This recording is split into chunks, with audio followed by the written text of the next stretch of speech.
What's up, Raptor fans? It's your host, Aiden Moss, with my boy, Oren Weisfeld, who's recovering from the flu. We got another flu pod on the go here. And another. What's that? I got something. I don't know if it's a flu. You're not my doctor. I can be. Do you want me to diagnose you? No. Put him in the asylum. Lock him away. Throw away the key.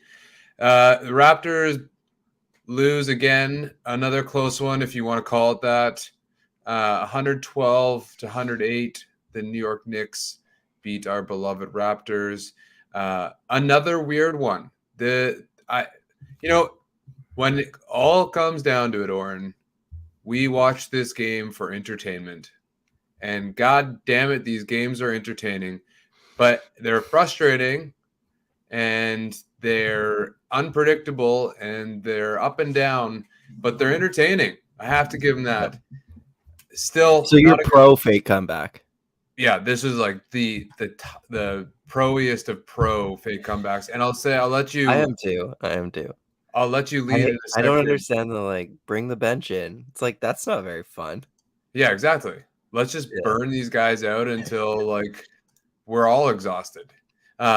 And I'll say the one thing I will say. I forgot what I was going to say. I forgot what I was going to say. Good point. I agree. But yeah, I mean, it's 2 games in a row where you got to commend the effort, and they do make you appreciate them as a team. But once again, I think the bench wasn't good enough. The starters were, the bench wasn't. Pretty similar story to the Milwaukee game, all things considered, and also honestly some bad luck. There was just some key moments in this game where, whether it was foul calls, I thought at the end they had a rough go on a couple calls, whether it was Quentin Grimes, or sorry, not Grimes, Miles McBride. Miles McBride hitting a couple really big threes. He's a shooter, but big threes. I love how Matt Devlin will very purposely outline the shooting percentage of the guy who has just scored, when it's the classic, oh great, another guy who shoots horribly is absolutely killing the Toronto Raptors from 3. He's like a 30% shooter for the year, and he was 3 for 5 tonight. Yeah. 3 yeah, for 6, man. 3 for 5. Yeah. It was, but that's the thing. I really think the Raptors played good enough to win. I just think in this game specifically, I do think some things just went kind of against them and kind of were unlucky from a Raptors point of view. Number one of those is the Julius Randle threes in the first quarter. OG played perfect defense as best you can play against an offensive dynamo that Julius Randle is, and those were just fluke ass shots. I don't know. Do you think it's fun playing with Julius Randle? Do you think the Knicks like playing with him? No, it doesn't look very fun, but you got to give him credit at the same time. But in general, not just those Julius Randle shots early on, in general, I think the Knicks just the shot making was extremely tough. All night they were just hitting these tough shots, and then the Raptors would come out on the other end and struggle for 2 points. Pascal would get to the line, or Fred would cross 8 guys up and get a 2. The Raptors were just struggling for shots so much more than the Knicks, who, I thought the Raptors actually played really good defense on the Knicks pretty much all night long, other than a stretch in the second quarter where the bench sucked. But they hit some shots, so credit to Randall, credit to Brunson, who at the end, all game, but at the end of the game especially, kind of had a key and one. Like we said, McBride had some big shots, and also back to the box score, Mitchell Robinson just dominated the Raptors, took away the rim completely. 8 offensive rebounds. I was just gonna say, dominated the offensive rebounds, couple blocks. Honestly, this season for me we've learned a lot of lessons, I think, in Raptors land. For me, none bigger than you need a good center to thrive in the NBA. Yeah, we're starting to really kind of see that. An interesting thing people are talking about Pascal, who did not have the best game tonight. He was 4 for 14, although he did get to the line 11 times, and he did have 13 rebounds and 5 assists. But he he looked he. So I actually found this to be a general theme early with most of the Raptors, which was that they were passing, but they seemed to be passing when they should have been shooting, and they were shooting when they should have been passing. Like, Pascal had a couple of moments. I think he had Grimes down low early, and he kind of just turned around and punted it back out. And there was another time where he just kind of bailed out of the possession and passed out of it when I thought he should have gone up. And then when he was taking those shots, they were forced against bigger guys. Do you think teams have figured Pascal out a little bit? It seems they put Mitchell Robinson on him, which suggests to me that they think he struggles with bigger dudes, and they're just going to make him hit mid to long range shots. Yeah, that's it. Like, to me, it's not that he struggles with bigger dudes, but I think last few games his jumper has left him, that mid-range jumper, which was so good early this season, that you can put a big on him and kind of sag off a little bit, and that way he can't get to the rim, and he's not really comfortable shooting the jumpers right now. So I think that's what we've seen from Pascal. It's just the shooting touch, and you could probably blame that on his legs giving out a little bit on him and just not having the juice. Like, this is a time in the season. I was listening to the True Hoop podcast with David Thorpe, who's very locked into the league, and he was saying how, like, a lot of players right now just want like All-Star break can't come soon enough. Like, guys are knocked up, guys are running on They're knocked fumes, up. guys are knocked up, they're about to have babies. Yeah, I got it. But yeah, like, guys are just not feeling great, and I think are getting a little bit gassed right now. Well, not to mention So our team maybe has that's played. Yeah. Our starters have played double the minutes that everybody else has. So on Yeah, top of it, OG, Siakam, and Fred are all top 5, I think, in minutes played this season. And I wrote about Pascal and the load he has on both ends of the floor is just I made the argument that it's bigger than any player has had over the last 3 years in terms of what he does on both ends, all the shots he takes, free throw line, all that stuff. So, yeah, it might just be that. I'm pretty confident he's going to bounce back, but it's not a good time for him to be in a slump considering these are just must-win games. And Fred has been, we should talk about Fred because he's been really good. Yeah, so Freddie has been front and foremost in Toronto Raptor like social media spheres, national media, international media. He was on JJ Redick's podcast, so he's been front and center for the team. Did you watch it?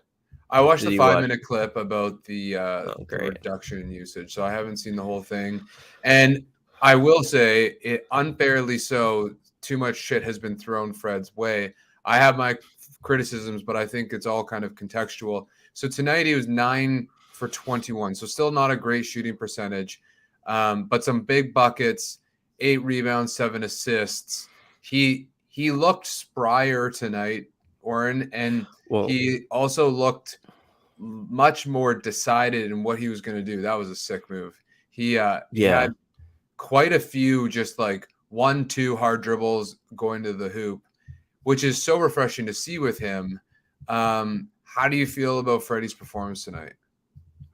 Yeah, I mean, you said he was more decisive. I feel like when guys were closing out on him at the 3-point line, he was not hesitating at all. He was just driving off that and then seeing what opened up from him there. Like, in the past, right, he would let a blow by come, and then maybe he would shoot the 3 after the guy blew by. Maybe he would take a rhythm dribble and shoot a 3. Maybe he would take a couple steps to the floater area and then shoot. Like, in this game, every time the Knicks blew by him, and they clearly had it on the scouting report that they were going to close out on him hard, he drove aggressively to the rim, and then whatever opened up. Often he just went at the guy under the rim. He had a nice switch of hands where Hartenstein was there and got fouled, but like often he just made that drive, and then there was a pass to a corner, and then it was an open 3. So I think he's definitely learning a little bit how to attack some of the scout, which has been a little bit more aggressive in terms of running him off the line and stuff like that. But also the defense he played on Brunson, I thought was extremely Yeah, good, other than like a couple of mishaps. Sure, that's going to happen in every game. There's a reason very he was a active. +10 tonight. He was great defensively. He was great setting the guys out. And it was really just like, it's one of those words that it's like the heart he showed. Like, it kind of felt like a game where he's been in the spotlight and everyone's been talking about him. And he came out and was like, you know what? You want to talk about me? This is what I'm capable of. I'm still capable of like pretty much greatness. And yeah, I thought he was great. That is a 1000% how I perceived what took place tonight. Is Freddie was a big middle finger to everybody talking about him, To the and kind of, haters. yeah, the haters, and putting his skill set on display. And I think this Freddie is a Freddie I would like live and die with. Like, I mean, Freddie's never been a great shooter. He's going to, have, I mean, it could be better, but whatever. But the point is that he was playing more within the flow. He was increasing the pace of the team more so tonight than in previous games where he's slowing it down. Like, my issue with his high usage rate is the way in which the ball sticks, or it ends in a hoist, or it's slowing the pace down. And there was less of that tonight. Like I was saying earlier, like, he was much more up and down to the rim. And like, some of the passes he made didn't even feel Freddie like, like, the drive and dish thing, which is another beef thing I have with him, is that I don't like, he needs to be a better passer. And we saw more of that tonight. So, I think he made a lot of people like me eat our complaints. He still wasn't perfect. And I don't know that he was better than Brunson tonight, but or probably as good, but he definitely stepped up. Yeah, yeah. And they lost the game when he sat on the bench for 2 minutes, literally. Knicks go on a 10-0 run in the 2 minutes of the fourth quarter that Fred sits. He plays the whole second half other than those 2 minutes, and that's where the Raptors lose the game. So it's really hard to poke really any holes in his game tonight. Offensively as a whole, I thought the ball was moving really well. And there was Yeah. moments, like you said early on, where it was like, okay, guys, I love the passing, but someone has to take the shot. Yeah. But then Yeah, they I went think they're away getting from it. it. And Yeah. then the ball stuck again. And I was going to make this point too. You reminded me. It's like they have a habit of, they start games just like this, making the extra pass, playing really good offense, like with the exception of the Milwaukee game, just like moving the ball and being unselfish. And then they get in like a 10-0 hole, early on, second quarter, they're down 10. And then things change, and a guy will just take a bad, walk it up the court, dribble, shoot a 20-footer. That's when I get mad. It's like, you have to stick with the process. You can't just look at the results and you're down 10 and change the process. If you play that way offensively all night, you're gonna just create really good looks, and they definitely have a habit of getting away from it at times. Yeah. Yeah. And you kind of just see how much more difficult everything becomes when the Knicks are when both things happen. The Knicks are hitting their shots, so you can't get out in transition like we were in the second quarter and third quarter, and then you stop passing the ball, and scoring becomes all the harder. So it's frustrating. And it's these, we keep coming down to first principles that make me turn my eye to Nick Nurse. Like, the bench struggling, the lack of ball movement, the clash of styles maybe with this starting five. Like, where are you on Nick Nurse through this losing streak and struggling? I don't know. Like, honestly, I don't pretend to have the answers. I don't know why the Raptors are struggling this much, and I don't know exactly who to put blame on.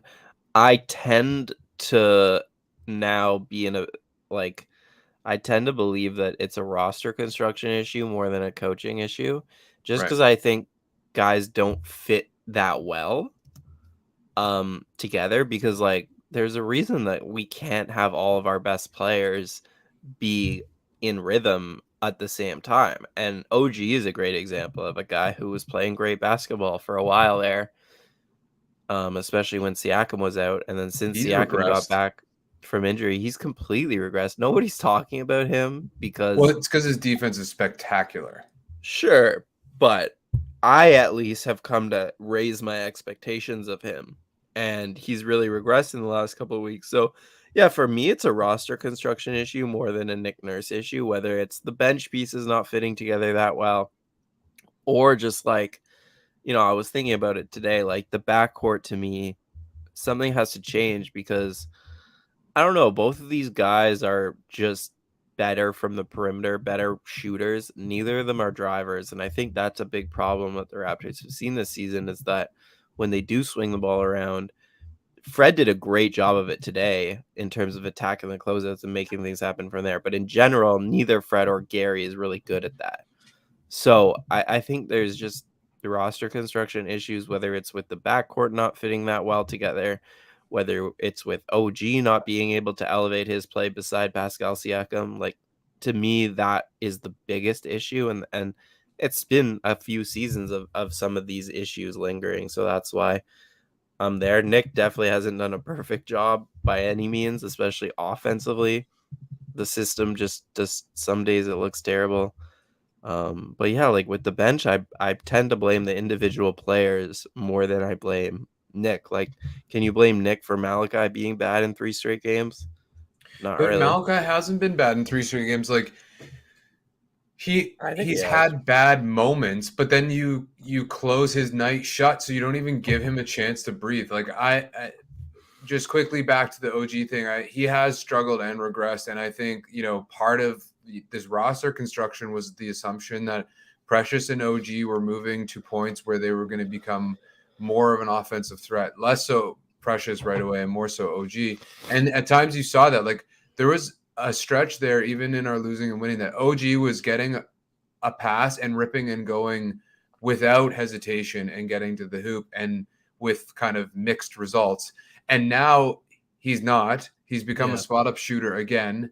And when he's Yeah. getting the ball on cuts and on fast breaks, he's that wobbly, no core, no core Yeah, but he's muscle been really guy. passive just in general Totally. on some of those swing outs where Yeah. if he doesn't have the shot, if someone takes it away, he just passes it back to Fred instead of attacking it.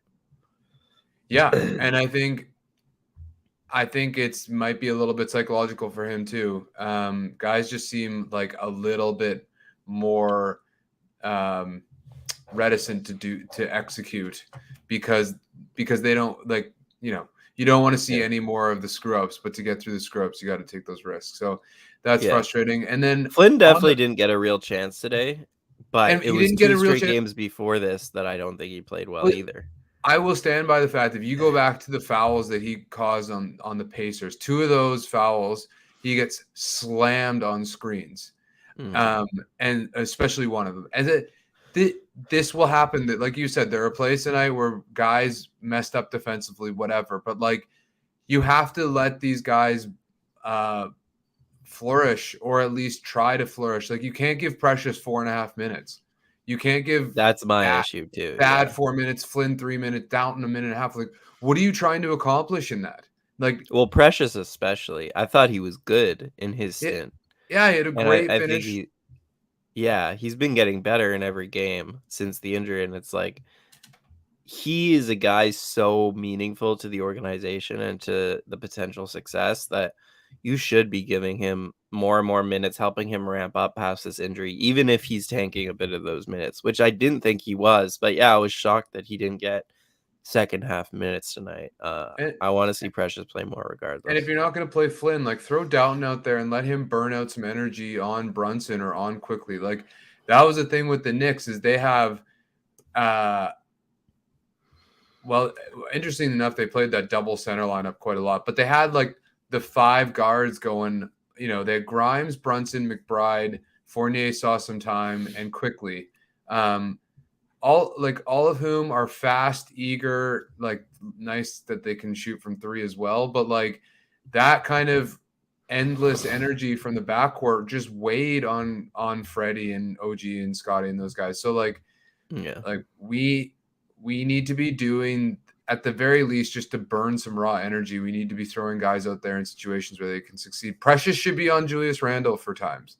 Like let him burn all of his energy on Julius Randle. I like that's kind of where I get stuck with Nurse, where like I don't feel like he's being very tactical and or long thinking ahead, future oriented thinking. Like obviously playing guys 40 minutes still losing is not going to get you anywhere. Not only because you're burning the guys out, but you're not giving any development to the rotation guys.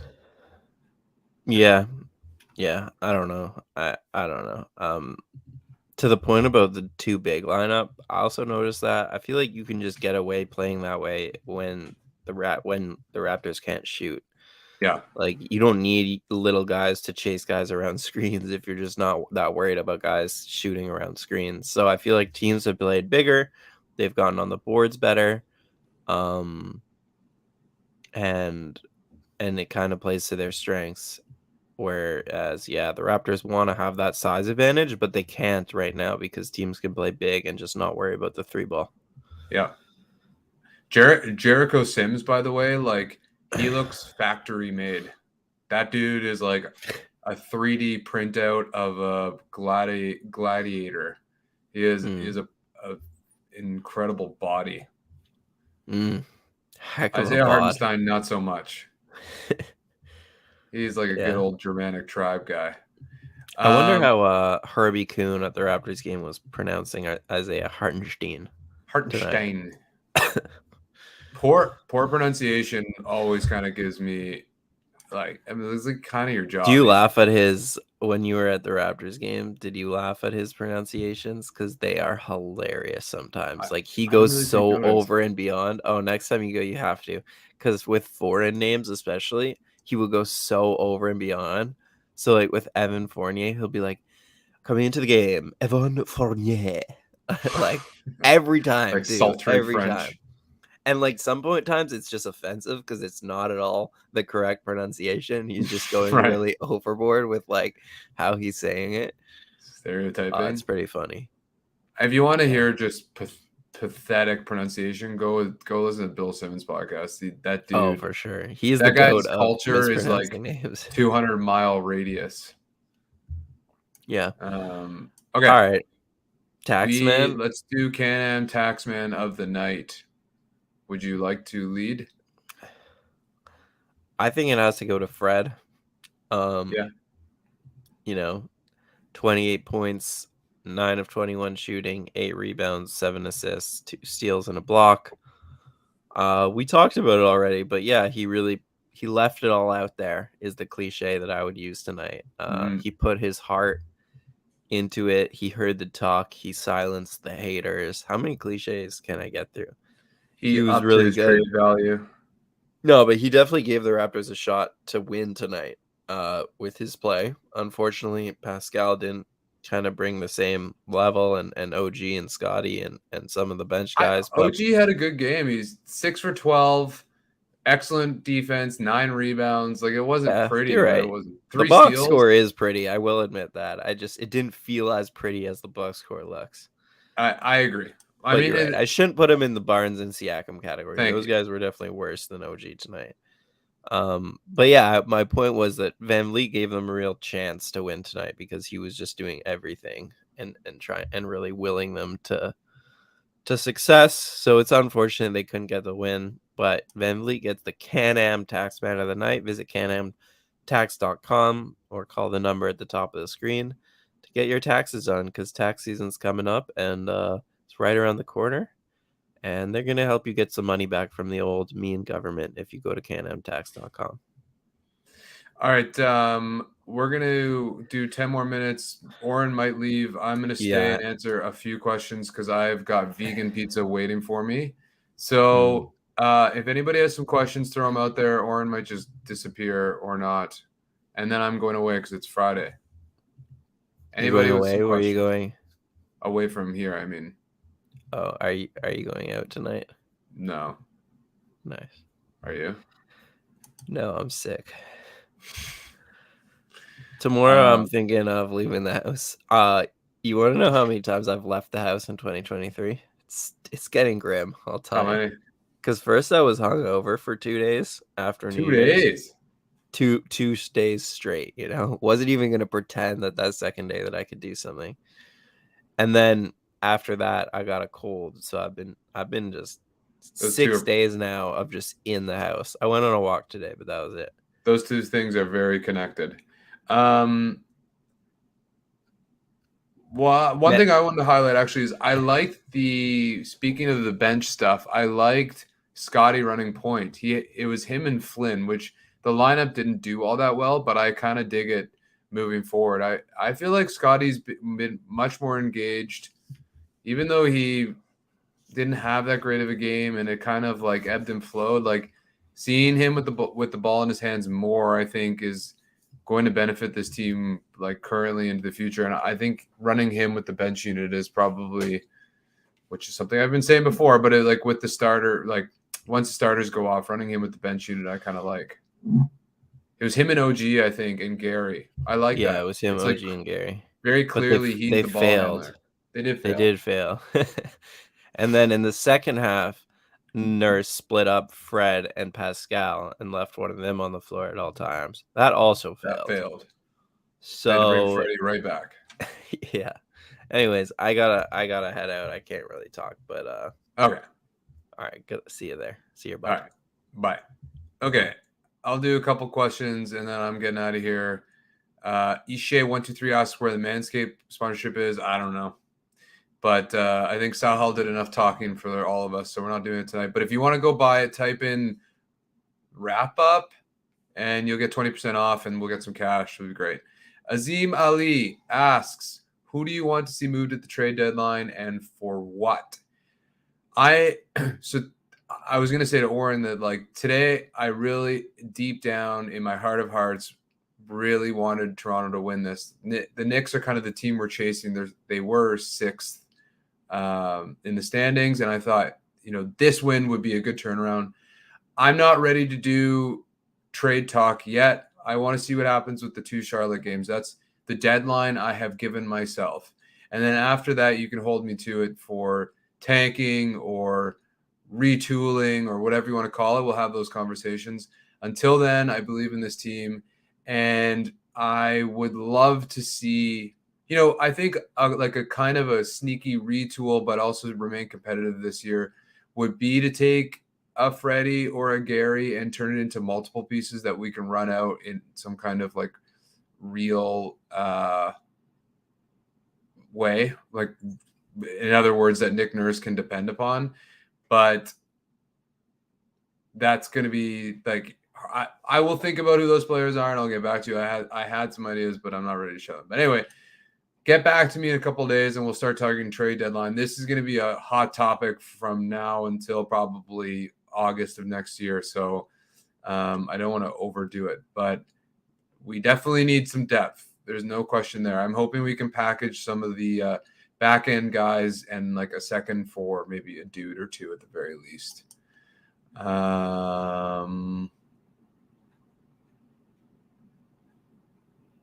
Ishe asks, why are the Charlotte games my barometer? Even if they win every game from now till then, what would that tell you?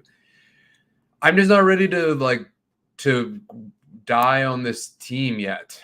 Like I'm not ready to just give up on them. We've talked about the last game. We've seen this team last year excel, and I feel like if a couple of things had gone their way, could have excelled even more. I felt this year even more so that they were going to be like a 48-win team. Like I really genuinely thought they were going to be in that ballpark. I think a lot of people did, and we were kind of wrong. But Pascal ruins his groin for 7-8 games. That frigs everything up. Otto Porter Jr. has been a bust, which I did caution about when we signed him, that his injury history really concerned me. Precious blows out his ankle. Like, yes, we have a thin margin. Someone even said our margin of error is so thin it's negative. Fair enough. But like when everything is clicking, and there is a world where that's the case, like this team is a legitimate team. And I want to believe that that's still the case. And Boston Celtics last year, I don't know exactly the dates. Somebody can figure it out. And I'm sure you go to these kind of like local, YouTube live shows, and people are freaking the fuck out that this Boston Celtics team is done. They're even talking about trading Jaylen Brown for Ben Simmons in pieces. Like, true, different situation, different players, but like you can turn these things around. And so like I'm definitely getting close to like complete cynicism. In most of my life I'm a cynic, so I'm kind of surprised, but I'm not willing to give up yet. So that's my rant. It's close though. It's getting close. And it's not that it's like getting close to the point that I'm going to give up, but it's getting close to the point where it's like basically going to be impossible. Like not without at least burning everybody by, mid-February at the very least. Okay, I'm going to stop there. Thanks everybody for coming out. Don't forget to follow, like, subscribe, do all that stuff. Big task. Go tell all your New York Knicks fans to come so we can get more YouTube likes from your mediocre team and their mediocre fans. And everybody have a good weekend. Cheers.